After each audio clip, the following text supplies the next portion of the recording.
ভগৱানে কি বিচাৰিছে তোমালোকক নিমাইজান গাঁৱত মই জন্ম দিছোঁ গাঁওখনৰ সকলো মানুহ মিলা প্ৰীতিয়ে থাকিবা মৰম চেনেহে থাকিবা একতাৰ দোলেৰে বান্ধ খাই থাকিবা গতিকে তাৰ কাৰণে আমাক জীৱশ্ৰেষ্ঠ মানুহৰ জন্ম দিছে আমি মানুহৰ জন্ম পাই পেলাই যদি স্বামী স্ত্ৰীৰ মাজত কাজিয়া কৰি থাকোঁ ককাই ভাইৰ মাজত কাজিয়া কৰি থাকোঁ শাহু বোৱাৰীৰ মাজত কাজিয়া কৰি থাকোঁ সীমা ঘৰীয়াৰ লগত কাজিয়া কৰি থাকোঁ তেতিয়াহ'লে ভগৱন্তই ওপৰৰ পৰা হাঁহি হাঁহি কৈ থাকে তোমালোকক মানুহৰ জন্ম দিছিলোঁ মিলা প্ৰীতিয়ে থাকিবৰ কাৰণে তোমালোকে জ্ঞাতি হিংসা কৰা কুকুৰৰ দৰে কাজিয়া কৰি আছা এইবাৰ তোমালোকক একেবাৰে জেগালৈ পঠিয়াই দিম যিমান কৰা কৰি থাকিবা কাৰোবাৰ যদি কাজিয়া কৰা স্বভাৱ আছে আজিৰ পৰা এৰিব দেই শাহু বোৱাৰীয়ে কাজিয়া কৰিব পাৰিব দুইজনী কুকুৰৰ জন্ম ল'ব লাগিব না ভুক্তং ক্ষতে কৰ্ম কল্প কৌটি শৰ্তে অপি অৱশ্যমেব ভুক্তইবম কীত কৰ্ম শুভাশুভম যিটো কথা নজনাৰ কাৰণে ধৃতৰাষ্ট্ৰই কৃষ্ণক প্ৰশ্ন কৰিছিল বোপা কৃষ্ণ মই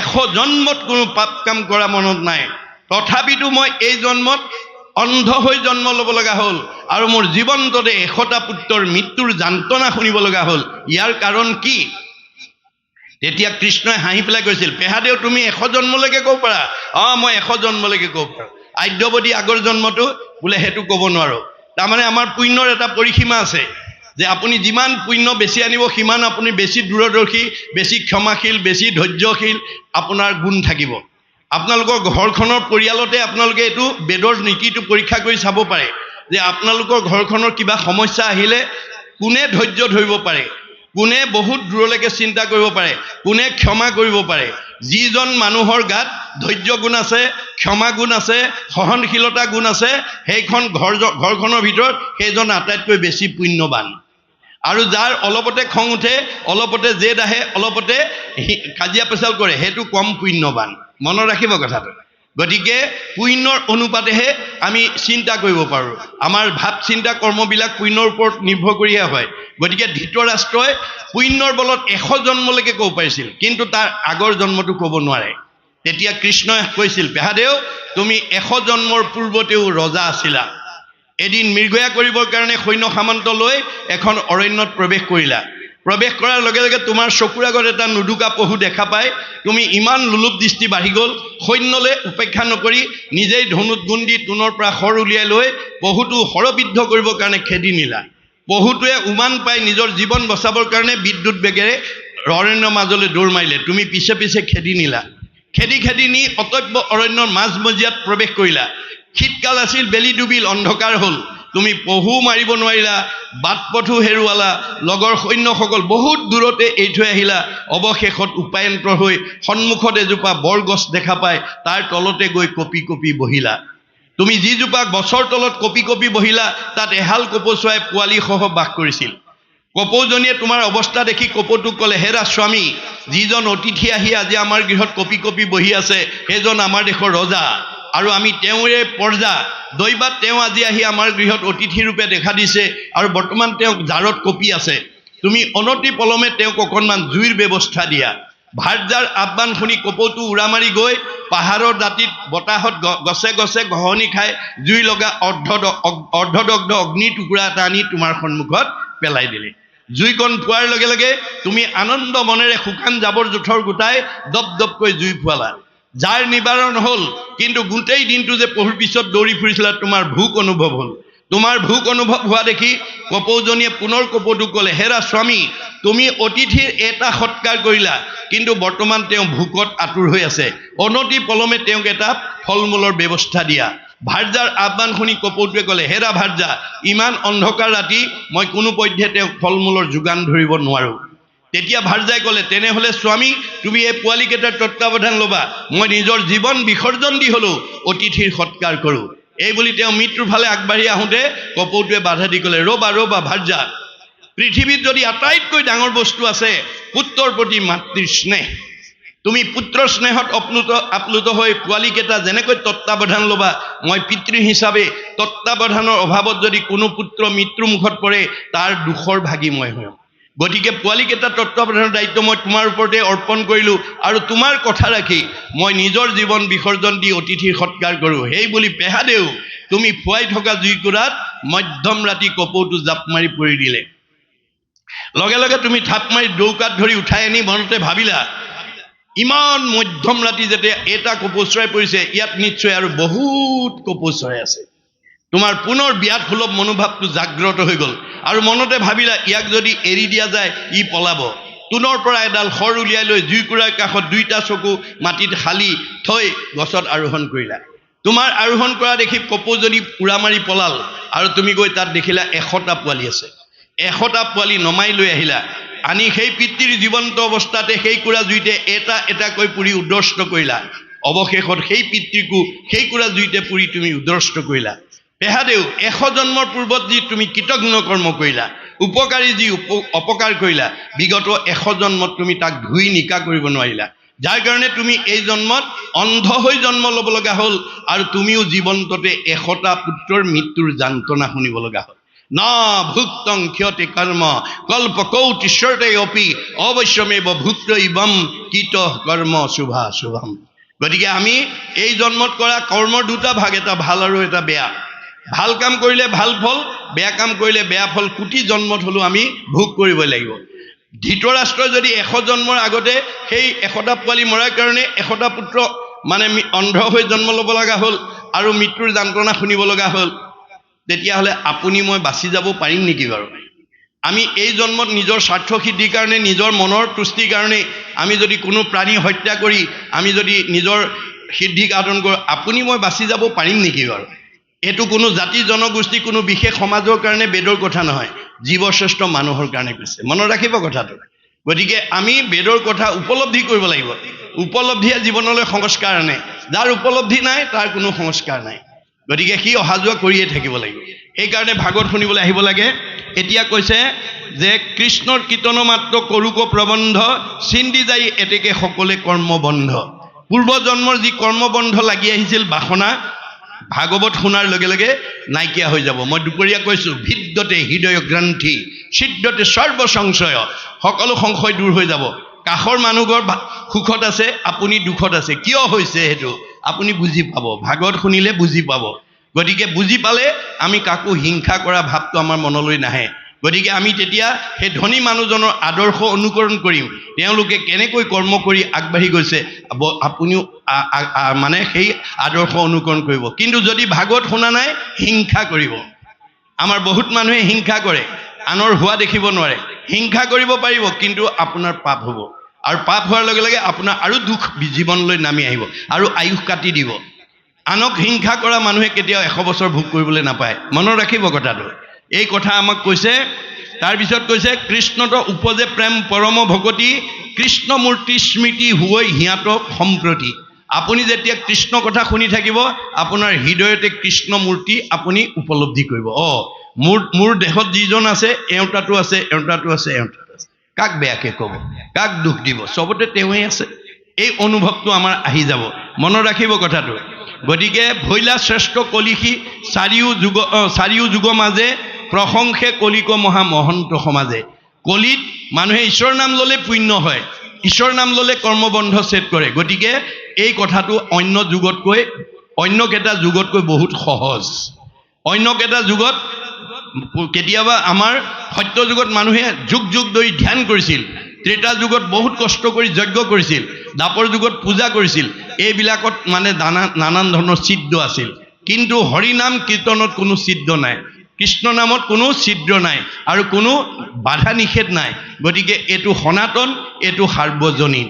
ডেকা ল'ৰাই পাৰিব, গাভৰু ছোৱালী নোৱাৰে, বুঢ়া মানুহে পাৰিব, ল'ৰা মানুহে নোৱাৰে, মাইকী মানুহে পাৰিব, মতা মানুহে নোৱাৰে, দিনত পাৰিব, ৰাতি নোৱাৰে, দুপৰীয়া পাৰিব, গধূলি নোৱাৰে, কোনো বাধা নাই।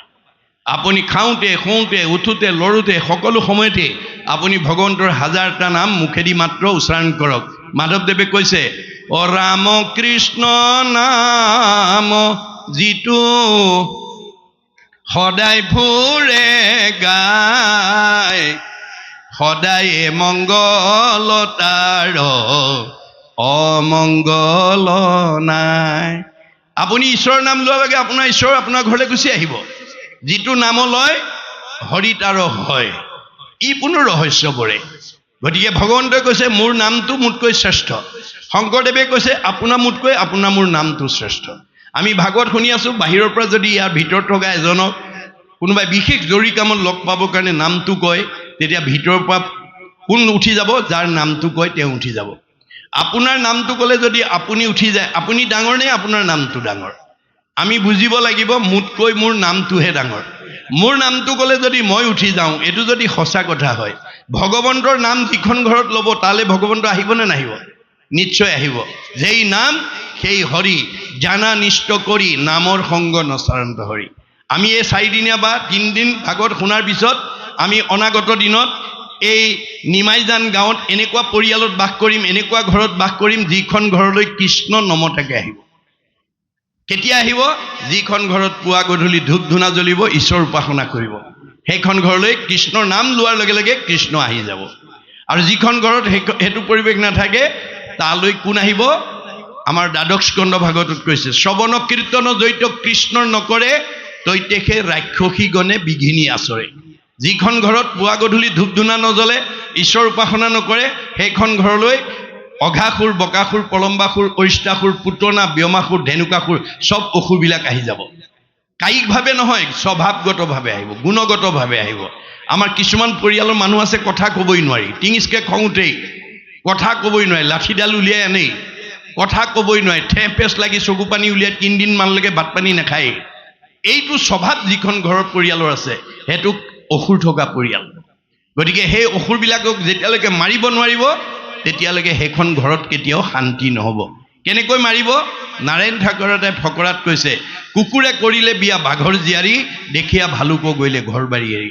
কুকুৰে যদি বাঘৰ জীয়াৰী বিয়া কৰাব পাৰে, সেইখন ঘৰত ভালুকৰ পৰিয়াল থাকিব নোৱাৰে। ইয়াৰ তত্ত্বটো কেনেকুৱা? কুকুৰ মানে জীৱ, ল'ৰাই হওক, ছোৱালীয়ে হওক, ডেকাই হওক, বুঢ়াই হওক, বোৱাৰীয়ে হওক, জীয়াৰীয়ে হওক, যিটো জীৱই, বাঘৰ জীয়াৰী মানে নাম, ভগৱানৰ নামৰ লগত, বিয়া মানে সম্পৰ্ক, যাৰ নামৰ লগত সম্পৰ্ক থাকিব তাৰ ঘৰত ভালুকৰ পৰিয়াল, কাম, ক্ৰোধ, লোভ, মোহ, মদ, মাৎসৰ্য, ঈৰ্ষা, হিংসা এই বেয়া ভাৱবোৰ থাকিব নোৱাৰিব। এই তথ্যবিলাক আমি ল'ব লাগিব আৰু ল'ৰা ছোৱালীৰ মাজলৈ বিলাই দিব লাগিব। ধৰ্ম অৰ্থ কাম মুখ্য কীৰ্তনতে পায়, কলি সম শ্ৰেষ্ঠ ধৰ্ম নাই নাই নাই। ভাগৱতে কৈছে, আজিৰ দৰে আমি যদি শ্ৰৱণ কীৰ্তনে আৰু বৈকুণ্ঠ গজায়, ধৰ্ম অৰ্থ কাম মুখ্য সবে আত পায়। সব ইয়াতে আছে, সব ইয়াতে আছে। মাত্ৰ আমি 9 বিধ ভক্তিৰ ভিতৰত এবিধ হ'লেও আমি আচৰণ কৰিব লাগে। আপুনি 9টা ৰুমৰ পকা ঘৰ এটা বনাইছে, প্ৰতিটো ৰুমতে মানে লাইন মানে কানেকশ্যন কৰি থৈছে, বাল্ব লগাই থৈছে। 9টা ৰুমত 9টা বাল্ব লগাই থৈছে বুলিয়েই বেলি যোৱাৰ লগে লগে নিজে নিজে পোহৰ হ'ব নেকি বাৰু? নহ'ব। কেতিয়া হ'ব? যেতিয়া সেই ৰুমৰ ছুইচটো অন কৰি দিব। ঠিক তেনেকৈ আমাৰ এইখন ঘৰত, এখন ঘৰ, মই অলপ আগতে কৈয়ে গৈছোঁ, মহুৰ সেৱাৰ যোগ্য মনুষ্য সৰি, ইহাকে বুলিয় গৃহ জানা মহাবীৰ। উদ্ধৱক চিনাকি কৰি থৈ গৈছে। গতিকে এইখন ঘৰতো 9টা বাল্ব মানে 9টা ভক্তি আমাক দিছে। শ্ৰৱণ, কীৰ্তন, অৰ্চন, বন্দন, দাস্য, সখিত্ব, পদসেৱন, আত্মনিবেদন, স্মৰণ। এই 9টাৰ ভিতৰত যিকোনো এটাও যদি কৰে, এটা বাল্ব যদি অন কৰি ৰাখে, অৰ্থাৎ এটা ভক্তি যদি কৰে, তেতিয়া আপোনাৰ এই ঘৰখন পোহৰ হৈ থাকিব। যদি এটাও নকৰে তেতিয়া সি অন্ধকাৰ হৈ থাকিব। সেইখন ঘৰত দুখ দুৰ্গতিৰ পৰা মুক্ত হ'ব নোৱাৰে। এই তথ্য আমাক দিছে। গতিকে শাস্ত্ৰৰ পৰম তত্ত্ব জানি সৰ্বজন, কৰিও কৃষ্ণৰ নীতে শ্ৰৱণ কীৰ্তন। এই শাস্ত্ৰৰ তত্ত্ব উপলব্ধি কৰি আমি দৈনন্দিন আমি যাতে কৃষ্ণৰ গুণ নাম ল'ব পাৰোঁ, তাৰ কাৰণে আপোনালোকে ল'ৰা ছোৱালীকো পৰামৰ্শ দিব, আপোনালোকেও তাৰ আদৰ্শটো দেখুৱাব। কাৰণ আপোনালোকে ডাঙৰে দেখুৱালেহে সৰুৱে ল'ব। জ্যেষ্ঠজনে কৰে যদি গৰিহিত কৰ্ম, অন্যনে ভাবে তাকো সেহি মহাধৰ্ম। এই কৰোণা কালত 2 বছৰ যেতিয়া কৰোণা হৈছিল, নগাঁৱত আমাৰ মানে এই জগতৰ কল্যাণৰ কাৰণে ৰাইজে এটা ডাঙৰ নামঘৰত ভাগৱত অনুষ্ঠান পাতিছিল। তালৈকে আমাক ব্যাখ্যাকাৰক হিচাপে মাতিছিল।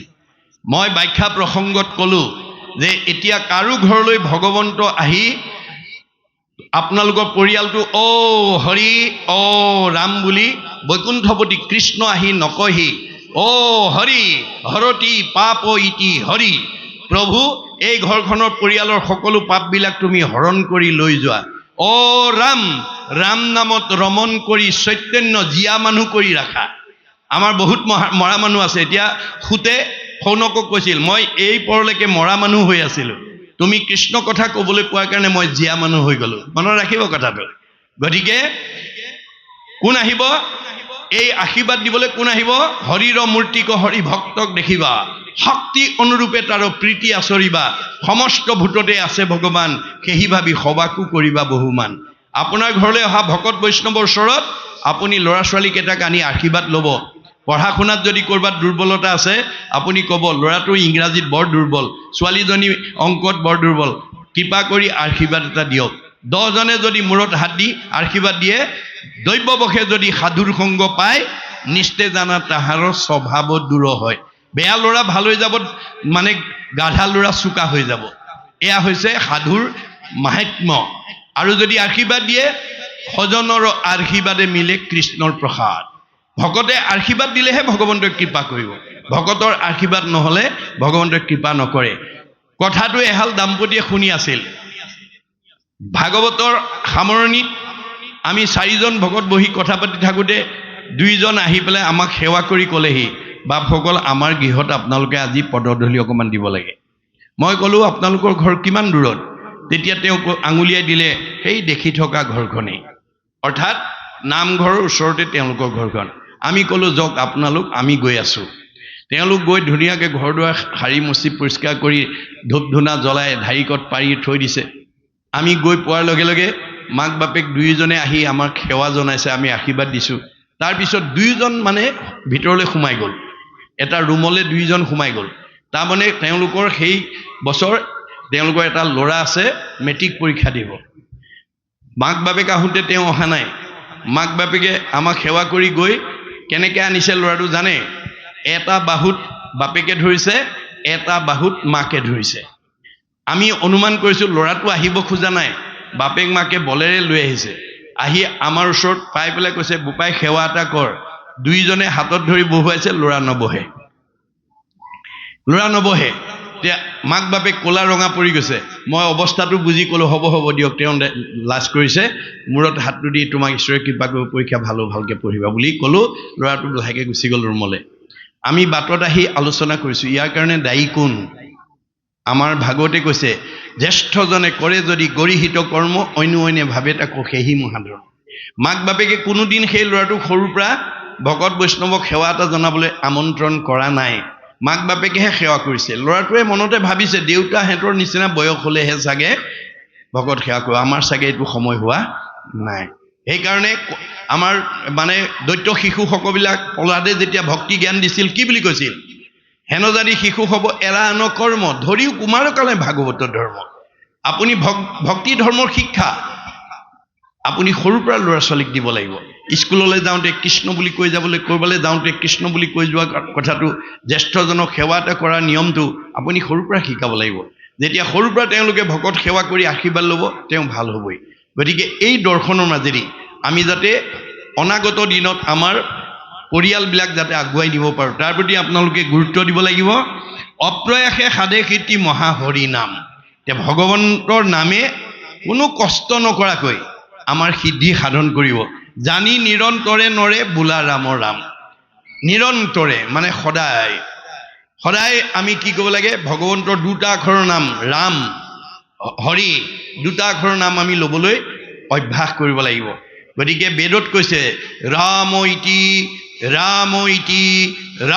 ইতি বদন্তি যে সৰ্বদা তেইসং ভক্তি স মুক্তি স ভৱিষ্যতি না সংশয় বেদে কৈছে তুমি অকল ৰাম বুলি 2টা আখৰৰ কথা ক'বলৈ অভ্যাস কৰা ৰাম বুলি কৈ থাকিলে তোমাৰ ভক্তি আৰু মুক্তি 2টা হৈ যাব ইমান সহজ কৰি দিছে ৰে মনত ৰাখিব আমাৰ মাধৱদেৱে ইয়াৰ বিজ্ঞানসন্মত দৰ্শনটো কি বুলি কৈছে যে ৰাম নামৰ আখৰ 2টা আমি কেনেকৈ উচ্চাৰণ কৰিলে কি হয় ৰা শব্দক উচ্চাৰণতে ৰাম ৰাম ৰাম ৰাম ৰাম মুখহন্তে বাজ হুয়া পলাই পাপ মানে ৰাম নামৰ ৰা বুলি কোৱাৰ লগে লগে মুখ মেলি ৰা বুলি কোৱাৰ লগে লগে ভিতৰৰ পৰা পাপবিলাক ওলাই গুচি যায় পুণ্য মানে হুৱে অভ্যন্তৰ ৰাম ৰাম ৰাম ৰাম ৰাম ম বুলি আতি মাৰৈ কপাতত টানে আৰু ম বুলি জপাই দিয়াৰ লগে লগে পুণ্যবিলাক সোমাই যায় বিজ্ঞানে কৈছে ৰা বুলি কোৱাৰ লগে লগে দেহৰ পৰা এঙাৰ গেছবিলাক ওলাই যায় আৰু ম বুলি জপাই দিয়াৰ লগে লগে অক্সিজেন গেছ সোমাই যায়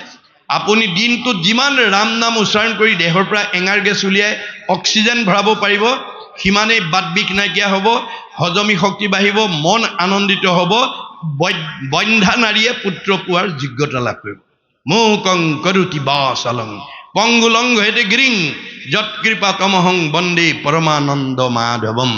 ভগৱানে কৈছে মোৰ কৃপা হ'লে বুবাই কথা ক'ব পাৰিব, মোৰ কৃপা হ'লে খুৰাই পৰ্বত বগাব পাৰিব, মোৰ কৃপা হ'লে অন্ধই চকুৰে দেখিব, মোৰ কৃপা হ'লে বন্ধ্যা নাৰীয়ে পুত্ৰ নাপাব। কিয়? মাত্ৰ আমাৰ বিশ্বাস লাগিব। গতিকে ইয়াৰ প্ৰতিটো কথা যাতে আমি বিশ্বাসেৰে ল'ব পাৰোঁ তাৰ প্ৰতি আমি গুৰুত্ব দিব লাগিব। এতিয়া পৰৱৰ্তী পৃথিৱী আৰু ধৰ্মৰ কথোপকথন এই নামাকৰণে সৈতে পৰৱৰ্তী পদৰ দ্বাৰা আমাক আকৌ কি শিক্ষা দিব গৈছে আমি পুনৰ পদবন্ধে আলোচনা কৰিম। শৌনক বদতি সুত কহিও সেহিহে কথা জাত আছে কৃষ্ণৰ চৰিত্ৰ। শৌনকে সুতক আহ্বান জনাইছে কি বুলি, যে সুত তুমি আমাক এনেকুৱা কথা কোৱা য'ত কৃষ্ণৰ চৰিত্ৰ জড়িত হৈ আছে। আতেহে তাহাৰে কহিবা কথা কৃষ্ণপাদ পংকজৰ যিটো মধু পিয়ে প্ৰতিনিধ। আৰু এনেকুৱা কথা কোৱা যি সদায় কৃষ্ণৰ মৌ পান কৰি থাকে, কৃষ্ণৰ মৌ দৰে অমৃতময় কথা যি সদায় পান কৰি থাকে। অসন্ত আলাপ ব্যৰ্থ আয়ুক্ষয় কৰে মাত্ৰ তোমাত মানিলো এহি জানি। যে অসন্ত কথা আমি যদি পৰ চৰ্চা, পৰ নিন্দা, পৰ সমালোচনা এইবিলাক কথা যদি আমি পাতোঁ তেতিয়াহ'লে আমাৰ অকাৰণতে আয়ুস নষ্ট হৈ যায়। মনত ৰাখিব কথাটো, আয়ুস ক্ষয় হৈ যায়। তোমাকো মানিলো এহি জানি, যে তুমি কথা ক'ব পাৰা কাৰণে তোমাক আমি সন্ত মহন্ত বুলি ভাবি তোমাক মান্যতা আমি দিছোঁ। তুমি মহাভাগৱত, তুমি মহাভকত, কৃষ্ণ কথা অমৃতক, অমৃতময় কৃষ্ণ কথা পিয়ায়ো আমাকো মহামানী, আমাক এতিয়া তুমি কৈ পেলাই শুনোৱা। পৰীক্ষিত নৃপতিৰ কহিও চৰিত্ৰ যত নাহিকে ভকত টাংক তুল। যে তুমি এতিয়া পৰীক্ষিত ৰজাৰ চৰিত্ৰৰ বিষয়ে কোৱা, যিজনৰ সমান ভকত পৃথিৱীত দ্বিতীয় নাই, তুলনা নাই। আতেহে শুনিবে বাঞ্ছা বিষ্ণু বৈষ্ণৱৰ কথা। যে সুখ আৰু পৰীক্ষিতৰ মাজত যি আলোচনা হৈছিল সেইখিনি কথা আমি শুনিব বিচাৰোঁ। কৰৈ দুয়ো পাতেক নিৰ্মল। আমাৰ সকলো বেয়া ভাৱ, পাপ মানে মই কি বুলি কৈছোঁ, কুবুদ্ধি, অসৎ চিন্তা, অসৎ ভাৱনা, অসৎ পৰিকল্পনা, কুসংস্কাৰ, অন্ধবিশ্বাস, মনৰ সংকীৰ্ণতা, কুপৰম্পৰা, এইবোৰ পাপ, এইবোৰ বেয়া ভাৱ। আজি আপুনি মই ৰাতি টোপনি ক্ষতি কৰি আপোনালোকে ইয়ালৈ আহিছে কি কাৰণে? কৃষ্ণ কথা শুনিব, ভাগৱত শুনিবৰ কাৰণে। যদি কোনোবাই ভাগৱত নুশুনি যদি গ্ৰাম্য কথা পাতি আছে তেতিয়া তেওঁক পাপে পালে, তেওঁ কুবুদ্ধি, তেওঁ বুদ্ধিটো সৎ নহ'ল। তেওঁ আহিছিলে কৃষ্ণ কথা শুনিবলৈ, পাতি আছে গ্ৰাম্য কথা, তেতিয়াহ'লে তেওঁ কুবুদ্ধি, পাপে পালে তেওঁ। আকৌ কৃষ্ণই অৰ্জুনক আকৌ কৈছে, হেৰা এই যে আমাৰ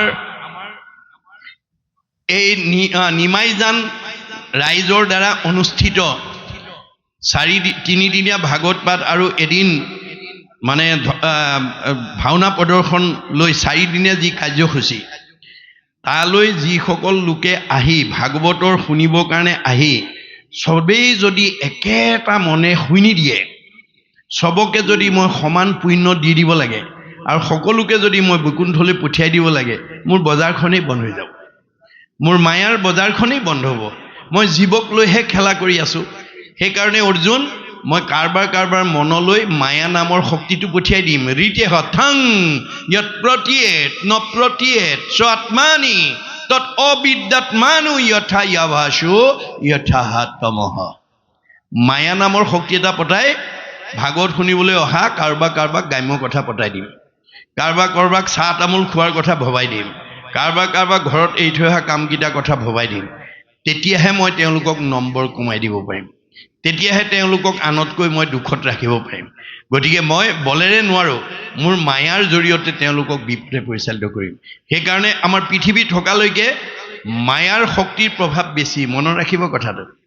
পৃথিৱী থকালৈকে ভক্তি মাৰ্গৰ মানুহতকৈ কৰ্মকাণ্ডী মানুহৰ সংখ্যা সদায় বেছি হৈ থাকিব। এইটো ভগৱন্তৰ ইচ্ছা, ভগৱন্তৰ মায়া। সেইকাৰণে মই ৰাতিপুৱা কি বুলি কৈছোঁ যে আপোনালোকৰ নিমাইজান গাঁৱৰ ওপৰত ভগৱানৰ কৃপা পৰিছে।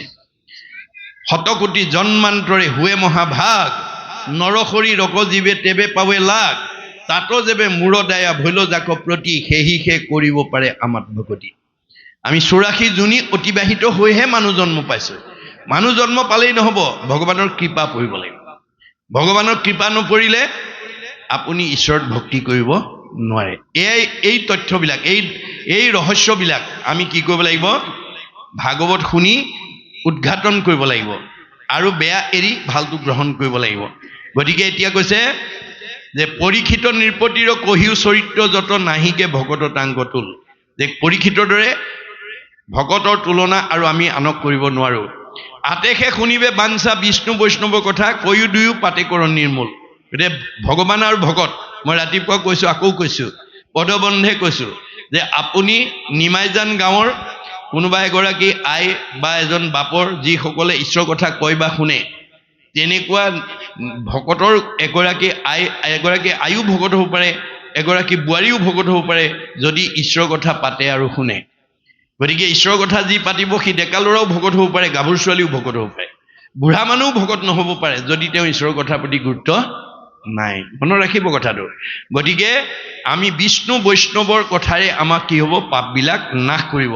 গতিকে তুমি এই দুজনৰ কথাটো কোৱা। সিটো পৰীক্ষিত নৃপ জিনিলন্ত জম্বুদ্বীপ, একলে কৰিয়া মহাকহ, যিজনে অকলেই জম্বুদ্বীপ অধিকাৰ কৰিছে, গোটেই পৃথিৱী জয় কৰিছে। গতিকে হুয়া মহাশিষ্ট শান্ত কিবা হেতু তেজিলন্ত, তৰুণ কালতে প্ৰাণ তথাপিও তেওঁ ডেকা কালতে কিয় প্ৰাণ ত্যাগ কৰিবলগীয়া হ'ল? এই কথা কোৱা।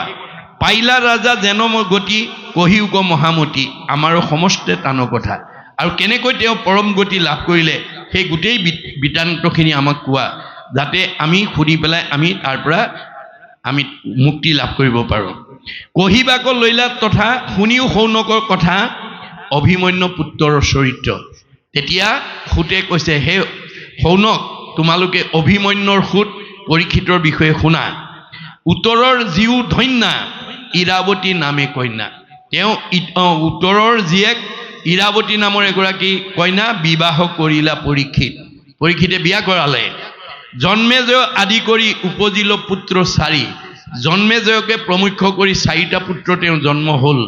কৰিলন্ত অশ্বমেধ 3বাৰ তেওঁলোকে অশ্বমেধ যজ্ঞ কৰিছে। যাহাৰ যজ্ঞত আহি প্ৰত্যেক দেৱতা ৰাখি লৈলা ভাগ পূজা ভিনি। যাৰ এই অশ্বমেধ যজ্ঞত দেৱতাসকলে নিজৰ নিজৰ পূজা গ্ৰহণ কৰিছিল। কৃষ্ণৰ চৰণে চিত্ত নামেশে মধুৰ গীত, যে আমি কৃষ্ণৰ চৰণত চিত অৰ্পণ কৰি যে তেওঁৰ নাম আমি মধুৰ গীত আমি পৰিৱেশন কৰিব লাগে, গাব লাগে। সদায়ে নচাৰে হৰি ৰসে, সদায় আমি ঈশ্বৰৰ ৰস পান কৰি থাকিব লাগে, ঈশ্বৰৰ কথা গাই থাকিব লাগে, কৈ থাকিব লাগে, শুনি থাকিব লাগে। সন্তৰ সংগতি কিনি বাঢ়ে ভকতিত প্ৰীতি, জগত ব্যাপিল যাৰ যশে।